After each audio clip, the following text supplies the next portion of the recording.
In August 2001, actor James Woods was on a flight from Boston to Los Angeles when he observed some Middle Eastern passengers acting strangely. He told authorities what he saw, and the FBI has apparently corroborated that it may have been a dry run for the 9/11 hijackers. I got a phone call that actually wakes me up, and he said, we want to talk to you about the flight that you took in August. I said, oh, did the manifest match of any of the flights yesterday and my flight? He said, well, we can't tell you that. I said, well, look, I'll get ready and I'll come down to the federal building. He said, we're outside your house. We'll just wait for you. Wow, 7:15. So this is 7 in the morning. I said, and this is the only funny part of any of this, I said, how did you know where I lived? And there was a pause. He said, we're the FBI. We're the FBI, thank you.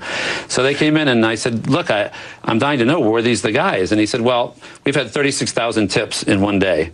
And there's two of us, and we're going to be at your house all this morning, so you can do the math, but we can't tell you, you know. So since then, I have identified for sure two of them as two of the terrorists. Really? Who actually were not on Flight 11, but one was on Flight 175 and one was on Flight 77.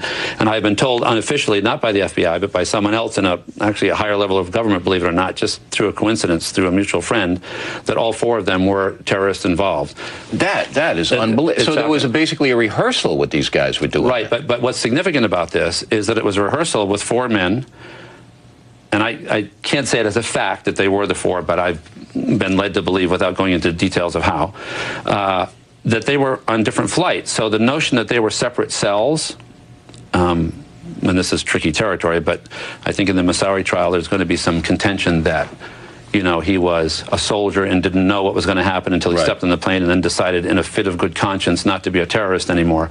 In fact, the fact that these two people were identified by myself and other people and were on the Boston-LA flight and ended up dying on two other flights of the four flights on September 11th shows that they were. What an amazing story. There was cross-collateralization. And this is the first time, I've never heard this. This is the first time you're telling the story. Yes.